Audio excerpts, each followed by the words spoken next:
I always had trouble sleeping growing up. Darkness never felt empty to me.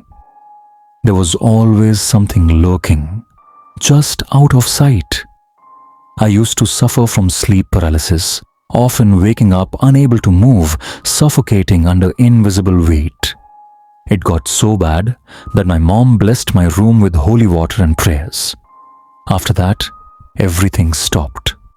Months went by without incident, until one night, about a year ago, when something worse came for me. I woke up around 3:13 a.m., completely frozen. My eyes fluttered open, but I couldn't move a muscle. As I tried to wiggle my fingers, a high-pitched ringing pierced both ears like a siren trapped inside my skull. Each attempt to move made it louder, sharper. I was stuck, paralyzed in the dark. My room isn't pitch black because of a faint blue night light I always keep on. That's when I saw it. In the far corner, near my closet, stood a tall black figure. Motionless but impossible to miss. Its head nearly scraped the ceiling, and two thick horns curled out from either side like twisted tree branches. It wasn't blurry or fading or dreamlike. It was real, and it was watching me. I tried to scream, but only tears came. My throat was locked. The air around me felt like it was thickening. My chest tightened like someone had tied ropes around it. I kept repeating in my mind, God will protect me. God will protect me. God will protect me. The figure tilted its head slightly, as if amused. Then, from the shadows, it spoke. A deep, guttural voice, not loud, but so heavy it vibrated through the floorboards, whispered, God can't help you anymore. And then it moved, not walking, gliding across the floor toward my bed. Slowly. My heart thudded so hard, I thought it would stop.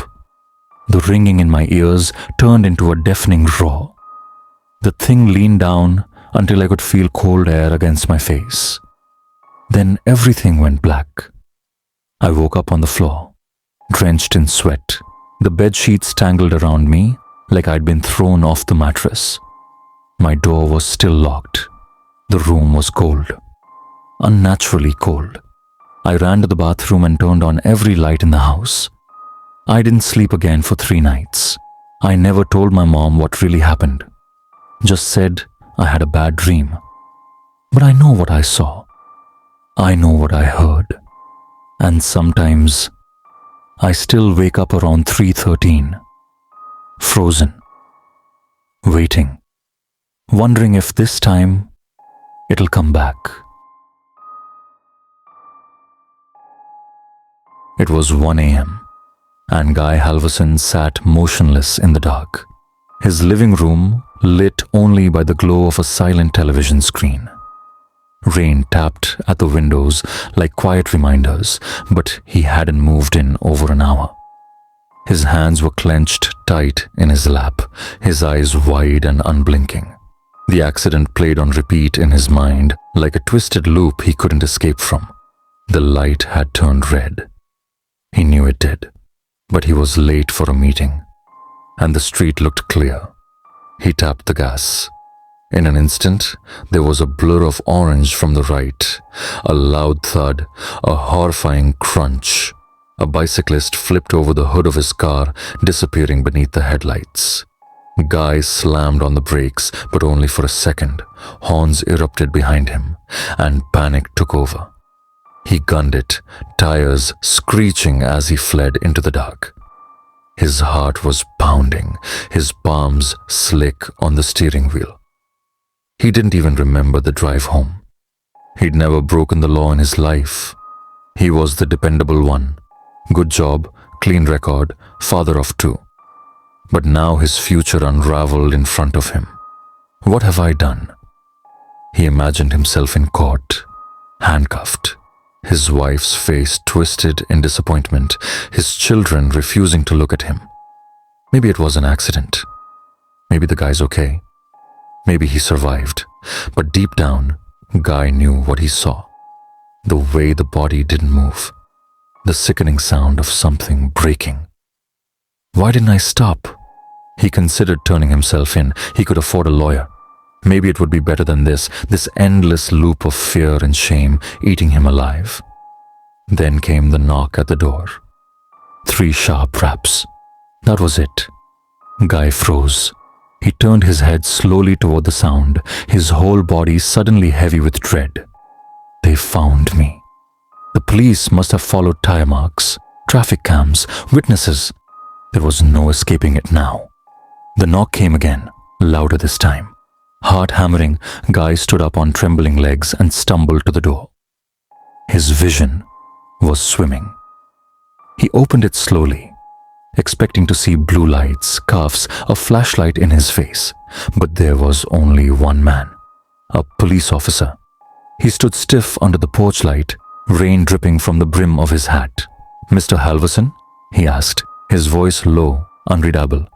Guy's throat tightened. He lowered his eyes and exhaled in defeat. "Yes," he whispered.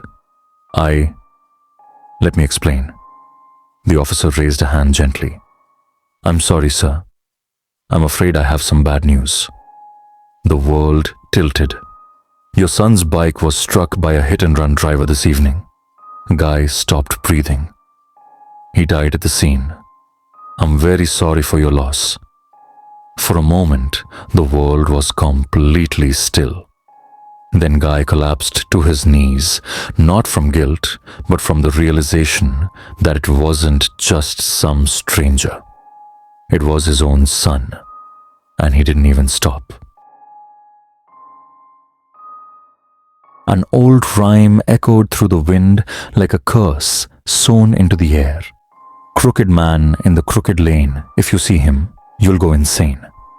And as I walked past the narrow alley beside the old theater, the words clawed at the back of my mind like something trying to get in. The alley was darker than it should have been, swallowed by moonless shadows that curled and twisted along the ground like vines reaching for my feet. I gripped my keys tighter, heart hammering. The silence broken only by the whisper of my footsteps and the distant creak of a rusted street sign swaying in the wind. Then the temperature dropped like a switch had been flipped, and with it came a smell. Mildew, rotting wood, and something much older, like dirt that had been undisturbed for centuries. I stopped walking. Something was watching me. I turned my head just enough to see a tall figure hunched within the alley, joints bending the wrong way, head cocked to the side like a broken doll.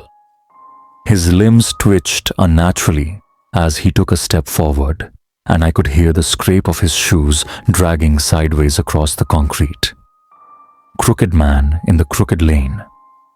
My pulse surged. I backed away slowly, too scared to run, too terrified to blink, the rhyme now thundering in my skull. I looked away for a second, just a second, and when I glanced back, the alley was empty. But I felt him. I knew he was closer. My breath caught as a hand, ice cold and impossibly long, brushed the back of my coat. I turned and saw nothing. Just empty sidewalk. No footsteps, no shadows. Only the thick, suffocating sense that something had slipped into my world and was now part of it. I didn't go insane that night, but I haven't stopped hearing the rhyme since. And sometimes, when I pass a mirror, I catch a glimpse of something just behind me, twisted, smiling, and waiting. Rain lashed against the windows like cold fingers scraping the glass, turning the quiet street into a blur of shadows and distant, flickering streetlights. I tightened my coat, trying to shake off the creeping chill, when my eyes drifted across the street to the old abandoned house. The one people said was cursed. That's when I saw them, 2 glowing red eyes hovering in the upper window, burning like coals in a dying fire. They didn't move. They didn't blink. They just stared straight into me, like they knew who I was, like they'd been waiting. I froze. A knot of fear coiled in my chest, heavy and cold. The house had been empty for over a decade. No lights, no visitors, no life. And yet, those eyes watched me, silent and unblinking, as if daring me to look away. I forced myself to turn, heart hammering, but the sensation of being watched only grew stronger, like invisible hands pressing against my back. Every step I took felt slower, heavier, like the air itself was pulling me toward the house. I told myself it was just a trick of the storm, a reflection, anything to keep from panicking. But when I finally glanced over my shoulder, hoping the eyes had vanished, they hadn't. They were still there, closer now, watching, waiting, like they knew I would come back.